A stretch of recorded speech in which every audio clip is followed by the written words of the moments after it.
خبر آ رہی ہے کہ چیئرمین پی سی بی کی زیر صدارت P C B board of governance کا اہم اجلاس ہوا ہے اور اس میں نئے مالی سال 2026-27 کا سرپلس بجٹ متفقہ طور پر منظور کر لیا گیا ہے۔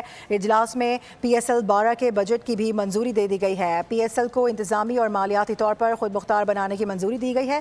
ڈومیسٹک کرکٹ کا بجٹ 3 ارب سے بڑھا کر اب 4 ارب کرنے کا فیصلہ ہو گیا ہے، جبکہ قومی کرکٹ ٹیم کے کھلاڑیوں کے لیے میچ فیس میں اضافے کی منظوری بھی دے دی گئی ہے۔ اہم خبر سے آپ کو آگاہ کر رہے ہیں، چیئرمین پی سی بی کی زیر صدارت P C B board of governance کا یہ اجلاس ہوا ہے اور نئے مالی سال 2026-27 کا سرپلس بجٹ متفقہ طور پر منظور کر لیا گیا ہے۔ آپ کو یہ بتا دیں کہ اجلاس میں پی ایس ایل 12 کے بجٹ کی منظوری بھی دے دی گئی ہے۔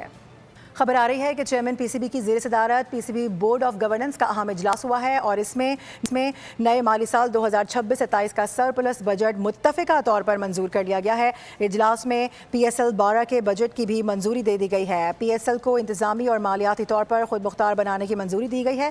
ڈومیسٹک کرکٹ کا بجٹ 3 ارب سے بڑھا کر اب 4 ارب کرنے کا فیصلہ ہو گیا ہے، جبکہ قومی کرکٹ ٹیم کے کھلاڑیوں کے لیے میچ فیس میں اضافے کی منظوری بھی دے دی گئی ہے۔